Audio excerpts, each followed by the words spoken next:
पधारे हुए मेवाड़ यूनिवर्सिटी के ऑफिसर ऑन स्पेशल ड्यूटी, हम सब के बहुत पुराने साथी श्री एच विदानी जी, सभी प्राध्यापक बंधु एवं प्यारे विद्यार्थियों, आप सब लोग भी अपनी जगह बैठ जाएं, आराम से बैठ जाओ, जहाँ कुर्सी मिले बैठ जाइए। हाँ, बैठ जाइए, आराम से बैठ जाइए।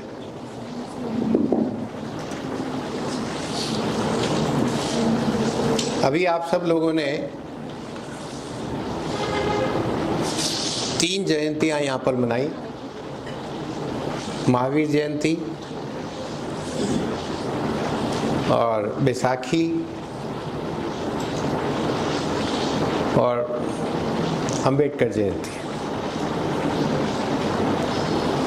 मैं अपनी बात प्रारंभ करूं उससे पहले आप सब लोगों से अनुरोध करूंगा कि अब तक के जो पूर्व वक्ता हैं, जिन बच्चों ने अच्छा सा नाटक किया, बहुत अच्छे भाषण दिए, कुछ कविताएं सुनाई, मैडम का और विधानी साहब का बड़ा सारगर्भित भाषण हुआ, उन सब के लिए एक जोरदार तालियां बजाएं।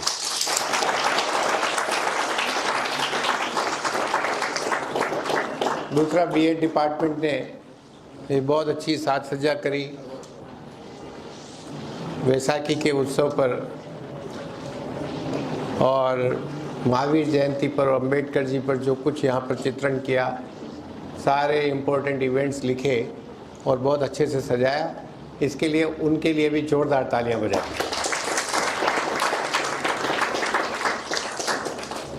मित्रों, महावीर जयंती, महावीर स्वामी के बारे में मैडम डॉक्टर अलका अग्रवाल जी ने बहुत डिटेल में आपको बताया। ये खुद जैन समुदाय से आती है, इस वजह से इन्हें बहुत जानकारी है और इसलिए मैं ज़्यादा लंबा महावीर स्वामी पर नहीं बोलूँगा।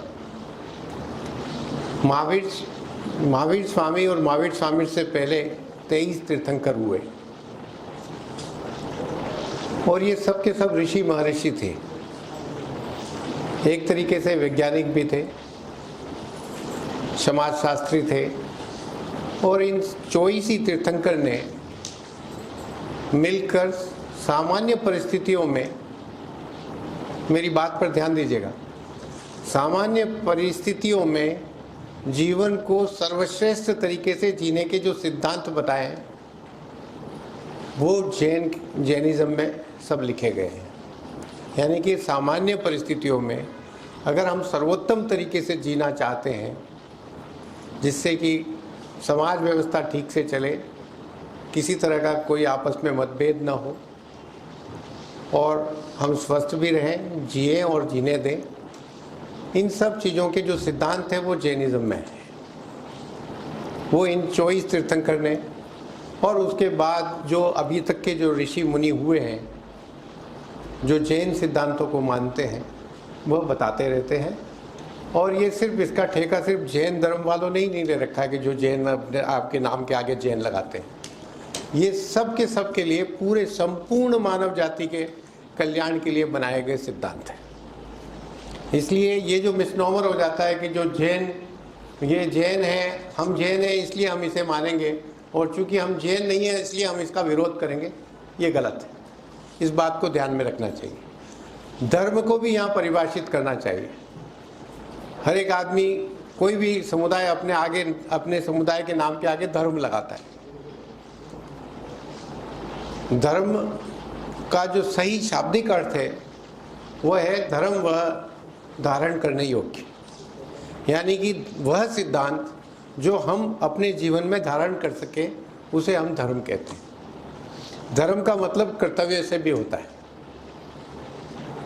कि हम अगर मानव हैं तो हमारा इस सृष्टि के प्रति, मानव जाति के प्रति और यहाँ पर जो इस सृष्टि में जो भी है, प्रकृति है, जीव जंतु है, जानवर है, उनके प्रति हमारा जो कर्तव्य है, वो कर्तव्य जहाँ कहीं डिफाइंड है वो धर्म है, और ये बाकी जो चीज़ें हैं ये समुदाय है। तो धर्म और समुदाय दो चीज़ें अलग होती है। तो धर्म जो है वह एक धारण करने योग्य जो यूनिवर्सल प्रिंसिपल ऑफ को एग्जिस्टेंस है, वह धर्म है। तो महावीर स्वामी ने और महावीर स्वामी से पहले के जितने तीर्थंकर हैं और अभी भी, चाहे वो दिगंबर समुदाय से हो, चाहे श्वेतांबर समुदाय से हो, चाहे वो मंदिर मार्गी हो, वो कोई भी हो, जो महावीर स्वामी और उनके ऊपर के तीर्थंकरों को सबको मानते हैं, वो आज भी जीवन को सामान्य परिस्थितियों में सर्वश्रेष्ठ तरीके से जीने का सिद्धांत बताते हैं। और वो सबके लिए सब पर लागू है और सबको उसको पढ़ना चाहिए और सबको उसका सम्मान करना चाहिए और जितना हो सके उसको अपने जीवन में लागू करना चाहिए। अब आते हैं अंबेडकर जी पर। अंबेडकर जी बैरिस्टर थे, पढ़े लिखे आदमी थे, भारत के पहले लॉ मिनिस्टर बने। उनका जो बचपन था वो उस जिस समुदाय में वो पैदा हुए थे, उस समुदाय के लोगों के साथ जितना दुर्व्यवहार उस वक्त होता था वो उनके साथ भी हुआ। बल्कि उनके साथ कम हुआ, उनके समुदाय के लोगों के साथ उनसे ज़्यादा कई गुना दुर्व्यवहार हुआ करता था। लेकिन चूंकि वो तीव्र बुद्धि के थे और उनको, आपको जानकर ये आश्चर्य होगा कि उनको आगे पढ़ने के लिए किसने भेजा?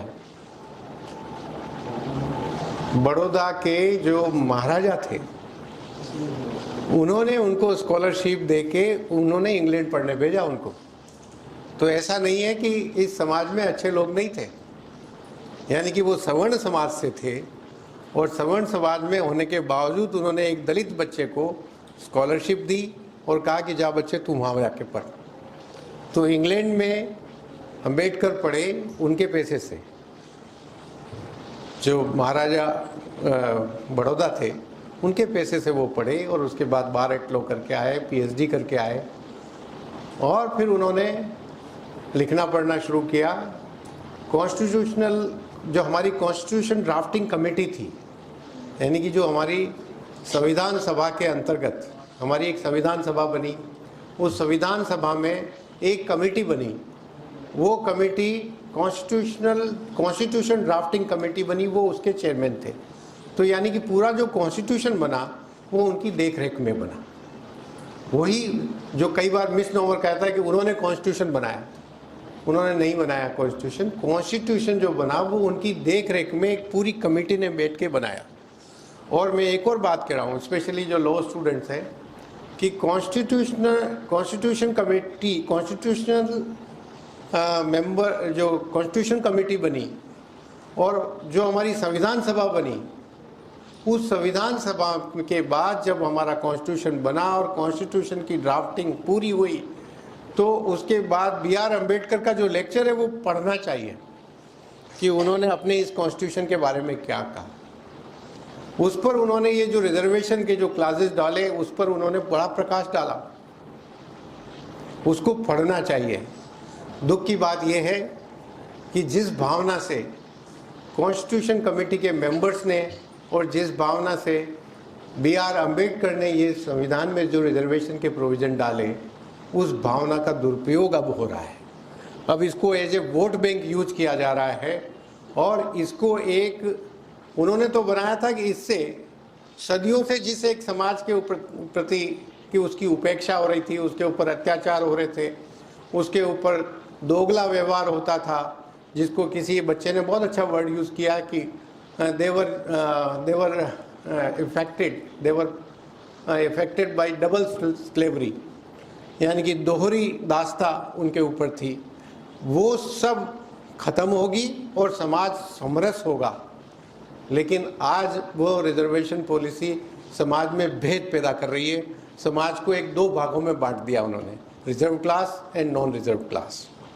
तो ये जो एक वोट बैंक के लिए जो एक टेक्निक यूज की जा रही है, ये उस वक्त का इंटेंशन नहीं था। इसलिए मैं बार बार कह रहा हूँ कि कॉन्स्टिट्यूशन कमेटी में बी आर अम्बेडकर का जो लास्ट लेक्चर है वो पढ़ना चाहिए सबको, और वो मूल भावना थी, उस मूल भावना के अनुरूप अभी काम हो रहा है कि नहीं हो रहा है, ये देखने की सभी नौजवानों को ज़रूरत है।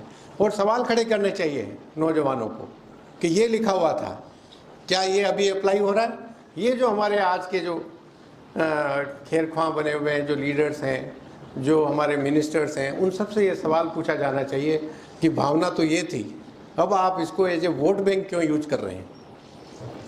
तो ये बी आर अम्बेडकर का बड़ा कंट्रीब्यूशन था। देखिए, दो बड़ी पर्सनैलिटीज़ थी। एक थे मोहम्मद अली जिन्ना, वो भी बड़े विद्वान थे, वो बार एट लॉ थे और बम्बई बार के सबसे बढ़िया वकील थे। एक थे बी आर अम्बेडकर, वो भी बार एट लॉ थे, वो भी बड़े विद्वान थे। मोहम्मद अली जिन्ना ने सिर्फ और सिर्फ चूंकि उन्हें इंडिया के प्राइम मिनिस्टरशिप नहीं मिल रही थी, उनको लगा कि यहाँ तो पंडित जवाहरलाल नेहरू ही प्रधानमंत्री बनेंगे, तो मैं क्या बनूंगा, इसलिए उन्होंने एक टू नेशन थ्योरी और इस देश को डिवाइड करने का फॉर्मूला शुरू कर दिया, और अल्टोतगत्वा उन्होंने इस देश का सिर्फ और सिर्फ अपनी राजनीतिक महत्वाकांक्षा पूरी करने के लिए इस देश का विभाजन किया और पाकिस्तान बनवाया। बी आर अम्बेडकर के भी मन में यह विचार आया कि मैं भी एक अलग भारत बना सकता हूं इन सारे दलितों को साथ लेकर, लेकिन उन्होंने ऐसा नहीं किया, इसलिए मैं उनकी बड़ी इज्जत करता हूं। और उन्होंने कहा कि नहीं, हम भारत के साथ ही रहेंगे, इस संपूर्ण भारत का हिस्सा रहेंगे और अपनी लड़ाई प्रजातांत्रिक तरीकों से लड़ते हुए न्याय प्राप्त करेंगे और इस भारत को मजबूत करेंगे। इसलिए बी आर अम्बेडकर का बड़ा महत्व है। नहीं तो जितनी बड़ी तादाद में मुस्लिम लोग थे जिन्होंने कि पाकिस्तान जाना तय किया, उतनी ही बड़ी तादाद में दलित लोग थे, और अगर वो भी ऐसा ही करते तो इस देश के 2 के बजाय 3 टुकड़े होते। तो बी आर अम्बेडकर ने वहाँ इस देश के आगे टुकड़े होने से बचाया, और इसलिए उस परिप्रेक्ष्य में रिजर्वेशन पॉलिसी डाली गई। इस बात को ध्यान में आना चाहिए। B R Ambedkar was a great personality, लेकिन स्वभाववश कुछ गलतियां फिर भी हो गई। मैं आज सुबह ही पढ़ रहा था उसको कि बी आर अम्बेडकर इतना समझदार होते हुए भी, सब कुछ होते हुए भी श्रम का शोषण नहीं रोक पाए, और उनकी जाति के जिस जाति के लिए वो संघर्ष कर रहे थे उसमें 90% 95% तो लोग श्रमिक ही थे, और उन श्रमिकों का शोषण तो इस कॉन्स्टिट्यूशन के होने के बावजूद भी आज तक होता रहा है। इसलिए वहाँ एक चूक कर गए वो कि श्रमिकों का, यानी कि उन्होंने जो मजबूती दी वो पढ़े लिखे लोगों को दी, क्योंकि वो खुद एक पढ़े लिखे इंसान थे। यानी कि इस कम्युनिटी में भी जो पढ़ लिख कर आगे आ जाएगा उसको सारे बेनिफिट मिलेंगे, लेकिन जो गरीब रह जाएगा, जो नहीं पढ़ रहेगा, जो श्रमिक है, उसके साथ क्या है? उसको तो कोई रिजर्वेशन नहीं है, उसको तो कोई फ़ायदा नहीं है, उसकी तो कोई प्रमोशन नहीं है, उसके साथ क्या है? वो तो सिर्फ और सिर्फ राजनीतिज्ञों की दया पर ही वो हो गया, उसके लिए कुछ नहीं हुआ। तो लेबर लॉ में जो रिफॉर्म्स होने चाहिए थे कि पढ़ा लिखा हो या अनपढ़ हो, उसका जो, अगर उसका जो लेबर है उसको उतनी ही रिस्पेक्ट मिलनी चाहिए जितनी पढ़े लिखे के लेबर को मिलनी चाहिए, तो वो काम वहाँ रह गया, चूक रह गई, वो होनी चाहिए थी। आज सुबह ही मैं पढ़ रहा था इसको, और मैंने कहा यार, मैं सारा पढ़ के मैंने ये निष्कर्ष निकाला कि यहाँ तो वो चूक गए, और उनकी कम्युनिटी जिसका वो भला करना चाह रहे थे, वो तो 95 क्या 99% लोग तो लेबर ही थे, जो इस तरीके का हाथ का काम करते थे। एक अब आते हैं अपन बैसाखी। बैसाखी गलती से हम इसको बैसाखी बोलते हैं, बैसाखी नहीं, बैसाखी तो वो होती है जिसके सहारे चला जाता है। ये है वर्ड है बैसाखी, और बैसाखी मोस्टली 13 अप्रैल को मनाया जाता है, मोस्टली 13 अप्रैल का ही दिन आता है। लेकिन मित्रों, ये उत्तर भारत का एक बहुत बड़ा त्यौहार है। जैसा मैडम ने ठीक बताया कि नई फसल आती है, खेत सुनहरी बालियों से लहला जाते हैं, और ऐसा लगता है कि धरती सोना उगल रही है, तो उसमें उमंग के साथ, खुशी के साथ किसान नाच उठता है और फिर ये त्यौहार मनाया जाता है, बड़े मेले लगते हैं। और पंजाब में विशेष रूप से वैसाखी मनाई जाती है और ये हंसी खुशी का त्यौहार है। लेकिन इतिहास में कुछ पल ऐसे भी आए जिसमें इस हंसी खुशी का रंग में भंग हो गया। और वो पहला मौका जब आया वो था 30 मार्च 1699। 30 मार्च 1699, उस दिन 13 अप्रैल नहीं था, 30 मार्च था। 30 मार्च 1699 को अन्याय के विरुद्ध, शोषण के विरुद्ध, जाति व्यवस्था के विरुद्ध, मुगलों के अत्याचार के विरुद्ध एक सिख संत ने आवाज उठाई और वो थे गुरु गोविंद सिंह। उसकी पृष्ठभूमि बिल्कुल साफ थी। उनके पिताजी गुरु तेग बहादुर जी ने धर्म की रक्षा के लिए अपनी कुर्बानी दी, अपना शीश कटाया। उसके बाद गुरु गोविंद सिंह जी ने बहुत युद्ध लड़े, लगभग 17 युद्ध लड़े। और पूरे समाज का उन्होंने जो एक खाका उनके दिमाग में आया वो ये था कि हम बार बार गुलाम क्यों होते हैं, हम पर अत्याचार क्यों होता है, बार बार हम पे शोषण क्यों होता है। तो उसके मूल में जब वो गए तो उनको ये पता लगा कि हमारी सबसे बड़ी कमजोरी दो है। एक तो हम ऊंच नीच और जाति व्यवस्था में बटे हुए हैं और हम आपस में ही लड़ते रहते हैं। तो कोई भी जो दूसरा दुश्मन है वो जल्दी से हम पर काबू कर लेता है, क्योंकि हमारे खुद में बहुत बड़ी फूट है, पहला।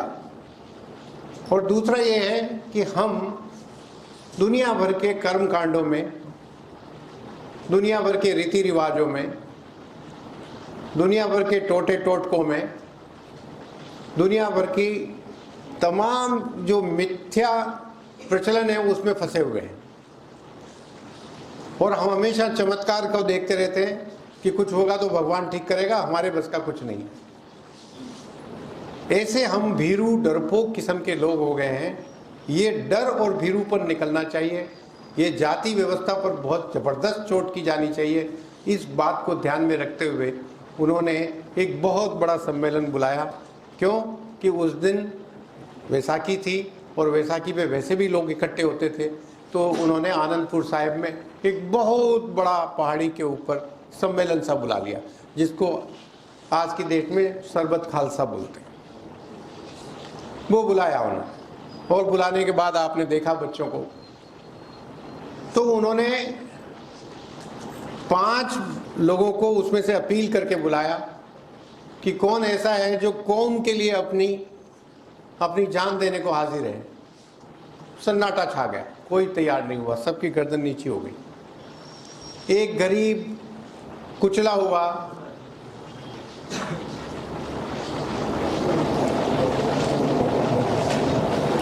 व्यक्ति खड़ा हुआ कि मैं अपनी जान देने को तैयार हूं, क्योंकि उसे लगा कि मेरे जीने से भी कोई खास फर्क नहीं पड़ रहा।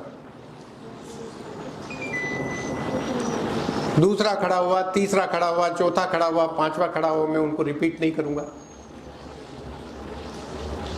और वो लोग वो थे जो इसके बहुत निरक कमजोर थे, प्रताड़ित थे, दबे कुचले हुए थे और उन जातियों को बिलोंग करते थे जो जातियां अच्छी जातियां नहीं मानी जाती थी। उन सब लोगों को बुलाया, एक एक करके स्टेज पे पीछे ले गए और 5 बकरे उन्होंने बांधे हुए थे। वो अंदर ले जाते उसे और एक बकरे को काटते, तो उससे खच की आवाज होती, ऐसा लगता था जैसे गर्दन काटती। दूसरे बकरे की गर्दन काटते, तीसरे की काटी, चौथी की काटी, 5वें की काटी। लोगों को लगा कि गुरुजी ये क्या कर रहे हैं, और हर बार खून की सनी हुई तलवार लेकर आते थे। 5 लोगों को उन्होंने एक हिम्मत, और फिर 5 लोगों से उन्होंने फिर वापस अंदर गए, उन सबको अच्छे कपड़े पहना के और बिल्कुल बहुत सुंदर बना के वो लेके प्रस्तुत किया उन्होंने कि ये 5 प्यारे हैं। और उन्होंने उनको अमृत छकाया और खुद अमृत छका, आपे गुरु आपे चेला। और वो अभी गीत आपने सुना। उन्होंने क्या मैसेज देना चाहा, और उन्होंने कहा कि अब हम सब भाई हैं, सब अपने नाम के आगे सिंह लगाओ, कोई जाति व्यवस्था नहीं है। जाति विहीन समाज की कल्पना उन्होंने की। जाति विहीन समाज कि कोई जाति छोटी नहीं, कोई बड़ी नहीं, हम सब एक हैं और हमें अन्याय के विरुद्ध लड़ना है। गुरु गोविंद सिंह जी ने खालसा पंथ इस तरीके से शुरू किया। और ये क्या नियम था कि हर घर से एक व्यक्ति खालसा पंथ में शामिल होगा, हर घर से। उस वक्त न कोई हिंदू था, न कोई सिख था, न कोई अलग नहीं था। हर घर से एक व्यक्ति निकलेगा और वह खालसा पंथ में शामिल होगा। कालांतर में क्या हुआ मित्रों? कालांतर में वही खालसा पंथ का व्यक्ति ने अपने आप को एक धर्म में कन्वर्ट कर लिया कि मैं सिख धर्म हूं। फिर उसने अपने आप को ये कह दिया कि मैं अलग जाति हूं। अरे तुम अलग जाति कैसे हो गए भाई? आपके दादा, आपके पिताजी ने तो इसी धर्म की रक्षा के लिए अपनी जिंदगी कुर्बान करी भाई। आप अलग कैसे हो गए? और आपके गुरु तेग बहादुर जी जब शहीद हुए, जब उनकी गर्दन कटी, तो उनके साथ 4 लोग और जो मरे वो कौन थे? भाई मतीदास, भाई हैं सतीदास, ख्याला, कौन थे वो लोग? और ये जो 5 प्यारे बने, ये कौन थे? इन्होंने क्या, कोई सिख थे? वो था ही नहीं। कोई सिख और गैर सिख की कोई कल्पना भी नहीं थी।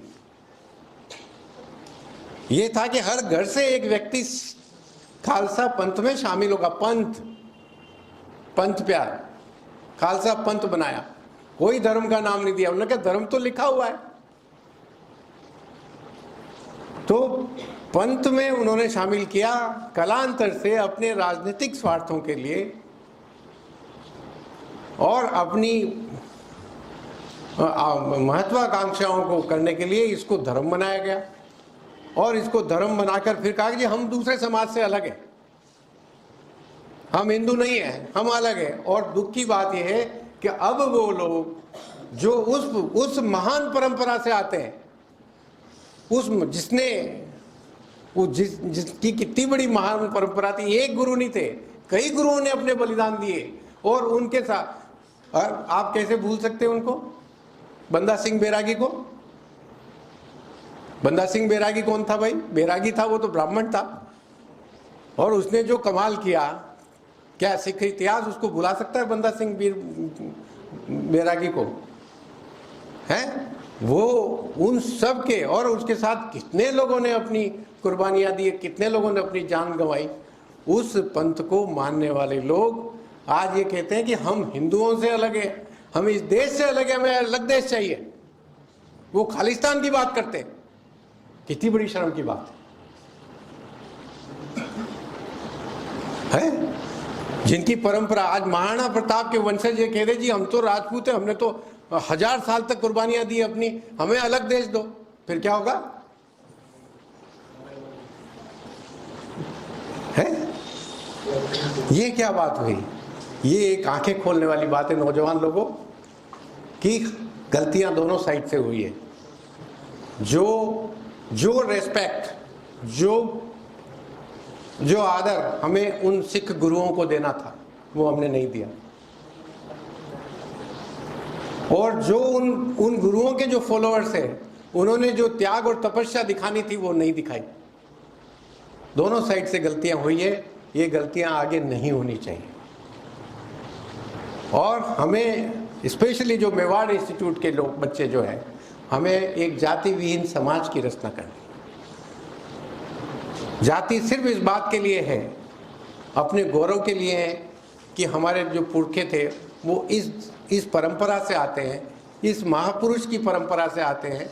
इसलिए हम ऐसा कोई काम नहीं करेंगे जिससे कि हमारे उन महापुरुषों के ऊपर लांछन लगे। यहीं तक जाति का मतलब है।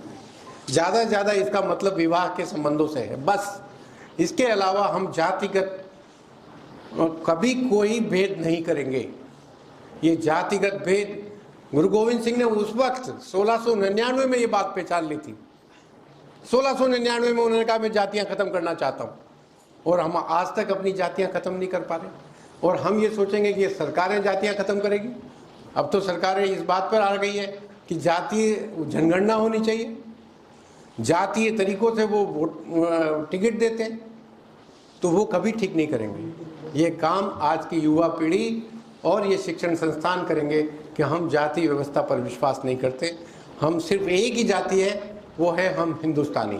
हम इस देश के नागरिक हैं, बस यही हमारी जाति है, इससे ज़्यादा हमारी कोई जाति नहीं।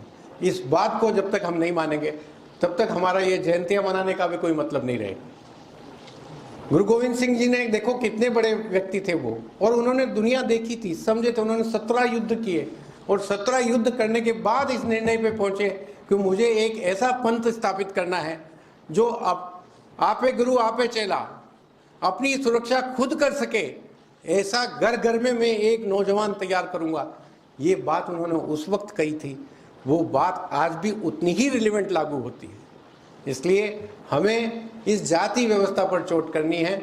मेरे मित्रों, ये बात आप सब लोग आज गांठ बांध के जाए कि हम जातिगत मतभेद कोई नहीं करेंगे। सब हम भाई बहन एक साथ हैं, हम इस देश के नागरिक हैं, हमारी एक ही जाति है कि हम हिंदुस्तानी हैं। बहुत बहुत धन्यवाद। जय हिंद, जय भारत।